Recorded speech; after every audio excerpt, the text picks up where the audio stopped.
इस संसार में ऐसा कुछ भी नहीं है जो योग्य नहीं है।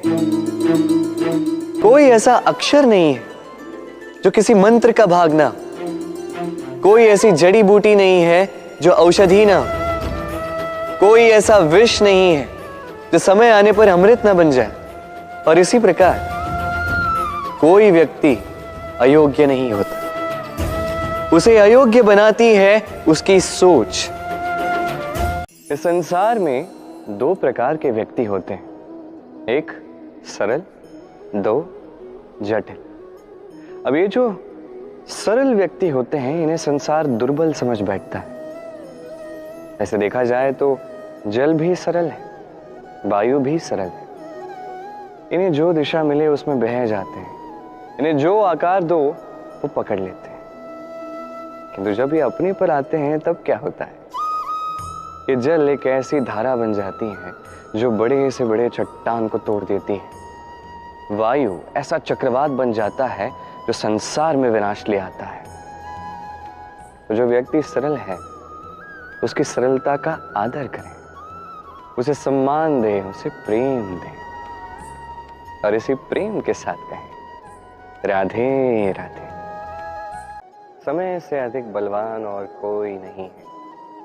देखा जाए तो जन्म से अंत तक का ये जो समय है ये जीवन, किंतु इसमें भी जो समय आता है किसी कारण से आता है जिसे हम जी सकते हैं, जिसे हम सीख सकते हैं।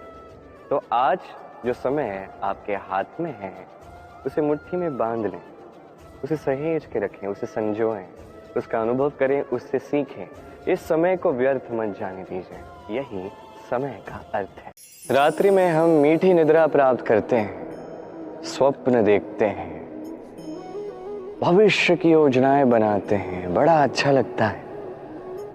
प्रातः जब नेत्र खुलते हैं निद्रा भंग हो जाती है, स्वप्न भी वहीं टूट जाते हैं और फिर हम अपनी दिनचर्या पर चल पड़ते हैं। ये स्वप्न तो देखे रात्रि में ही जाते हैं, किंतु इन्हें साकार दिन में ही करना पड़ता है। राधे राधे। कुछ पक्षियों को देखा है मैं, जीवन भर घोंसला बनाते रहते, यहां से डाली लेकर वहां से तिनका लेकर सदा इस कार्य में रहते हैं कि अपना घोंसला बना सके, और इस कार्य में इतना खो जाते हैं कि स्वयं के पंखों के अस्तित्व के विषय में भूल ही जाते हैं। अर्थात कहीं न कहीं अनजाने में ये प्रकृति आपको वो मान दे ही देती है जिसके आप पात्र हैं। और इसीलिए तो मैं कहता, तो कर्म किए जा तू फल की चिंता ना कर, तुझे वो मान अवश्य मिलेगा जिसका तू पात्र है, बस विश्वास कर। राधे राधे। इसलिए स्मरण रखिएगा, जीवन तभी तक है जब तक कर्म करोगे। तो संघर्ष करते रहिए, कष्ट को भूल जाइए और मेरे साथ प्रेम से कहिए राधे राधे। ये अनुभव हमें सिखाया जाता है कि अतीत में ऐसा क्या था जो हमें नहीं करना चाहिए था। हमें सिखा देता है कि भविष्य में ऐसा क्या है जो हमें करना चाहिए और क्या नहीं करना चाहिए। देखा जाए तो ये अनुभव हमें वही सीख देता है जिसके कारण हम सुख की ओर उचित प्रकार से अग्रसर हो सकते हैं। इसलिए जीवन में जब भी दुख आए, दुख का ये समय आए, तो हताश मत होइए। कभी कभी आपके मन में ये प्रश्न तो उठता होगा कि ये प्रेम क्या है, कैसे समझा जाए इस प्रेम को। उत्तर बड़ा ही सरल, जब तक आप प्रेम करोगे नहीं तब तक आप प्रेम को समझोगे नहीं। यदि रत्न बनकर मुकुट में सजना हो तो हीरे को तराशे जाने का दुख तो सहना ही पड़ता है। प्रेम का उचित अर्थ समझना तो मोह को त्याग के समर्पण करना ही होगा। जो प्रेम किसी को पाने के लिए किया जाए वो प्रेम प्रेम नहीं, मोह। इसलिए समर्पण कीजिए अपना, अपने अहंकार का, अपने अस्तित्व का, मोह का, और देखिए आपका प्रेम स्वयं आपके साथ होगा। राधे राधे। कर्म तुम्हारे ऐसे रहे हैं जिसमें केवल और केवल पाप रहा है, भक्ति तुम में अंश मात्र नहीं है। तो मुक्ति को पाने का एकमात्र मार्ग है ज्ञान मार्ग। ज्ञान जो ये कहता है कि व्यक्ति की नियति भाग्य नहीं लिखता, किसी के सहयोग से नहीं लिखी जाती है नियति, ये लिखी जाती है स्वयं उसके कर्मों द्वारा। अपमान वो घाव है जो सम्मान को चकनाचूर करता है, और अपमान यदि नारी की अस्मिता का हो तो बात पहुंच जाती है कुरुक्षेत्र तक। आज भी यदि नारी के सम्मान को कोई छेड़ दे तो छिड़ जाती है महाभारत। जीवन है तो लक्ष्य तो होंगे, यदि लक्ष्य है तो मार्ग तो होंगे, यदि मार्ग है तो बाधाएं तो आएंगी, और इसी पर निर्धारित है कि हम जीवन में सफल होंगे या असफल, यश के भागी होंगे या तिरस्कार के। हम चाहते हैं कि सब अपने बन के रहें, हमारे पास रहें, किंतु मनुष्य की एक प्रवृत्ति जो वो प्राप्त कर लेता है उसका मूल्य वो समझ नहीं पाता। कि मनुष्य सोचता है मेरे पास कुछ धन आ जाए तो मैं कुछ करके दिखाऊं। धन सोचता है कि ये मनुष्य कुछ कर दिखाए तो मैं उसके पास आऊं, इसलिए करके दिखाए। ऐसे श्रेष्ठ कर्म कीजिए कि धन स्वयं आपके पीछे भागने लगे। आप यदि धन के पीछे भागोगे तो आप अपना संतोष खो दोगे। यदि प्रेम को पाना है तो मन को खाली करना होगा, अपनी इच्छाएं, अपना सुख सब त्याग कर समर्पण करना होगा। अपने मन से व्यापार हटा दो, तभी प्यार मिलेगा और मन प्रसन्न होकर बोलेगा राधे राधे। भागवत गीता में श्री कृष्ण द्वारा दिया गया वह ज्ञान है जो हर इंसान को जानना और समझना चाहिए, क्योंकि यह ज्ञान आपकी जिंदगी बदल सकता है और आपको अंधेरे और निराशा से निकालकर उसे खुशहाल जिंदगी की तरफ ले जाता है।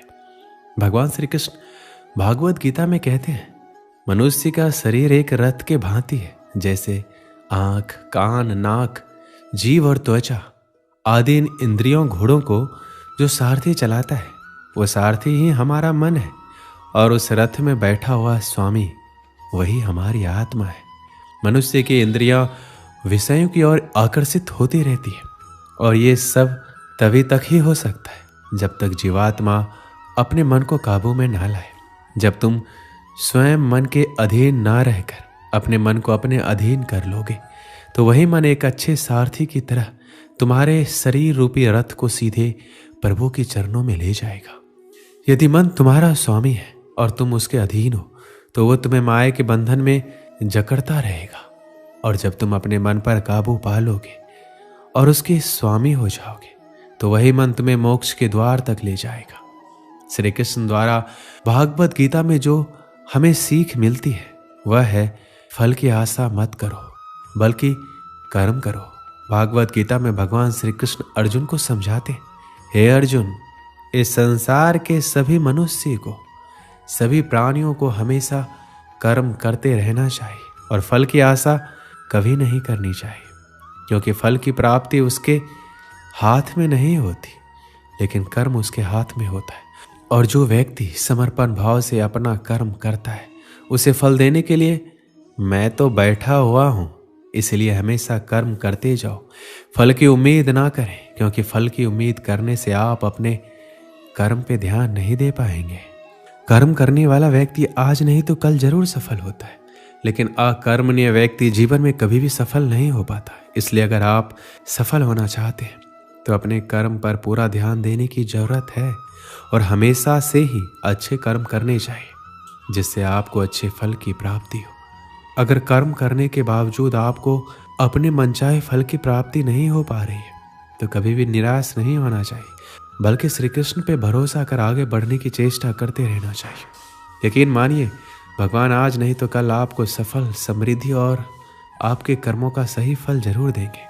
हमेशा हमें अपने धर्म के अनुसार कर्म करना चाहिए, अर्थात यदि कोई बच्चा विद्यार्थी है तो उसे पढ़ने में ही ध्यान देना चाहिए। सैनिकों को अपने देश की रक्षा, राजा को अपने प्रजा की रक्षा, माता पिता को अपने संतानों को प्रेम, बच्चों को अपने बूढ़े माँ बाप की सेवा तथा शासक को शासन करना चाहिए। श्री कृष्ण ये कहना चाहते हैं, हर व्यक्ति अपने कर्म को सही रूप से करेगा तो इस समाज में हमेशा संतुलन बना रहेगा, फिर कभी भी किसी को किसी से परेशानी नहीं होगी। श्री कृष्ण द्वारा बताए गए भागवत गीता में हमें जो सीख मिलती है वो है अहंकार से दूर रहना। श्री कृष्ण कहते हैं, हर मनुष्य को हमेशा अहंकार और क्रोध से दूर रहना चाहिए, क्योंकि अहंकार और क्रोध किसी भी मनुष्य के दिमाग को उसी तरह खा लेता है जिस प्रकार लकड़ी में लगा हुआ दीमक। अहंकार और क्रोध से वशीभूत व्यक्ति समाज में जहां भी जाता है वहां दूसरों से परेशानी होती है, क्योंकि वह हर व्यक्ति में अपने प्रतिद्वंदी की भावना को देखता है, जिससे उसकी बुद्धि और विवेक की भावना खत्म होती चली जाती है। भागवत गीता में कहा गया है कि हर व्यक्ति को आत्म मंथन करना चाहिए, क्योंकि आत्म मंथन अहंकार को खत्म कर देती है। श्री कृष्ण कहते हैं, अहंकार व्यक्ति को अज्ञानता की तरफ ले जाती है, इसलिए जीवन में सफलता चाहने वाले व्यक्ति को हमेशा अहंकार और घमंड से दूर रहना चाहिए। आलस्य, कायरता और डर मनुष्य की सफलता के दुश्मन है।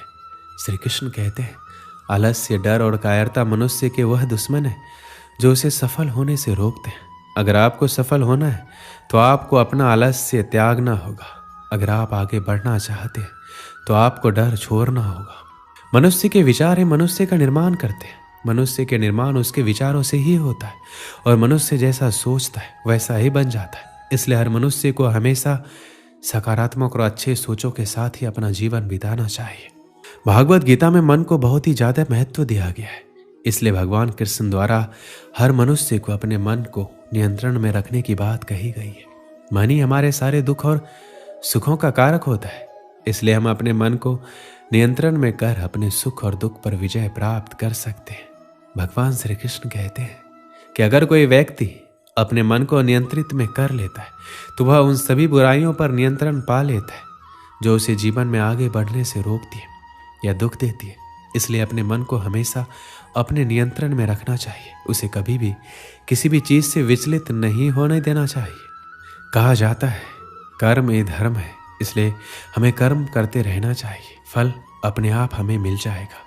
इस दुनिया में जितने भी लोग सफल हुए हैं सब लोग अपने कर्म के लिए ही हुए हैं। उन्होंने बिना कुछ सोचे समझे नकारात्मक बातों को अपने से दूर रखकर अपने कार्यों को पूर्ण किया और आखिरी में उन्हें सफलता प्राप्त हुई। जो भी मनुष्य अपने जीवन आध्यात्मिक ज्ञान के चरणों के लिए दृढ़ संकल्पों में स्थिर है वह समान रूप से संकटों के आक्रमण को सहन कर सकते और निश्चित रूप से यह व्यक्ति खुशियां और मुक्ति पाने का पात्र है। अगर आप अपने लक्ष्य को पाने के लिए दृढ़ संकल्प ले लेते हैं और दिन रात कड़ी मेहनत करते हैं तो आपके रास्ते में जितनी भी संकटें आएंगे आप उनको पार कर जाएंगे। जो खुशियां बहुत लंबे समय के लिए परिश्रम और सीखने से मिलती है, जो दुख से अंत दिलाता है, जो पहले विष के समान होता है परंतु बाद में अमृत के जैसा होता है, इस तरह की खुशियां मन की शांति से जागृत होती है।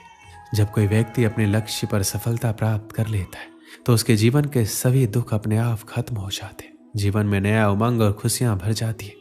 भगवान या परमात्मा की शांति उनके साथ होती है जिसके मन में और आत्मा में एकता हो, सामंजस्य हो, जो इच्छा और क्रोध से मुक्त हो, जो अपने स्वयं के आत्मा को सही मायने में जानता हो। सही मायने में जो मनुष्य क्रोध से मुक्त होता है और जिसके मन में एक झूठ होने की इच्छा होती है वह सच्चा होता है।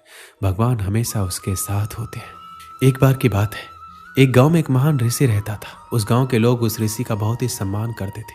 गांव के सभी लोग जब भी कोई समस्या में होते तो वो ऋषि उस समस्या का हल जरूर बताते। सभी गांव वाले उस ऋषि से बहुत प्रसन्न थे। हर बार कोई नई समस्या लेकर उस ऋषि के पास जाता और महान ऋषि उस समस्या का हल बताते। एक बार एक व्यक्ति उस ऋषि के पास एक सवाल लेकर आया और ऋषि से पूछा, गुरुजी, मैं एक सवाल पूछना चाहता हूँ। तो ऋषि ने कहा, पूछो, तुम्हारा क्या सवाल है? तो व्यक्ति कहता है, मैं खुश कैसे रह सकता हूँ, मेरी खुशी का राज क्या है? तभी ऋषि ने जवाब दिया, इसका जवाब पाने के लिए तुम्हें मेरे साथ जंगल में चलना होगा। कुछ समय बाद वह व्यक्ति खुशी का राज जानने के लिए ऋषि के साथ जंगल में जाने के लिए निकल लेता है और दोनों जंगल में जाते हैं। तभी रास्ते में एक बड़ा पत्थर आता है और ऋषि उस पत्थर को अपने साथ लेने के लिए उस व्यक्ति को कहता है। वह व्यक्ति ऋषि के आदेश को मानते हुए उस पत्थर को अपने हाथों में उठा लेता है। कुछ समय बाद उस व्यक्ति को उस पत्थर से हल्का दर्द होने लग जाता है। वह व्यक्ति इस दर्द को सहन कर लेता है और चलता रहता है। काफी समय तक वह व्यक्ति उस दर्द को सहन कर लेता है, लेकिन जब उसे दर्द ज्यादा होने लगता है तब वह ऋषि से कहता है, मुझे दर्द हो रहा है, मैं थक गया हूँ। तभी ऋषि कहता है, इसे नीचे रख दो। वह व्यक्ति पत्थर को नीचे रखता है, उसे राहत मिलती है। फिर मुनि कहते हैं, यह है तुम्हारी खुशी का राज। वह व्यक्ति वापस पूछता है, गुरुजी मैं समझा नहीं। फिर ऋषि वापस उस व्यक्ति को जवाब देते हुए कहते हैं कि जिस तरह तुमने इस भारी पत्थर को 10 मिनट के लिए उठाकर रखा तो तुम्हें थोड़ा दर्द हुआ, 20 मिनट तक उठाया तो उससे ज्यादा और अधिक समय तक उठाकर रखा तो ज्यादा दर्द होने लगा। ठीक उसी प्रकार जितनी देर हम अपने पर दुखों का बोझ लिए फिरेंगे हमें खुशी नहीं मिलेगी, निराशा ही मिलती रहेगी। हमारी खुशी का राज सिर्फ इस पर निर्भर करता है कि हम कितनी देर तक दुखों का बोझ अपने ऊपर रखते हैं। यदि तुम्हें अपने जीवन में खुश रहना है तो कभी अपने ऊपर दुख को हावी मत होने दीजिए। दुख इस भारी पत्थर की तरह है, जिसे हम जितना रखेंगे उतना ही हमें दर्द और कष्ट देता रहेगा। दोस्तों इस वीडियो में बस इतना ही। मिलते हैं अगली वीडियो में। अपना ख्याल रखिएगा। जय श्री कृष्ण।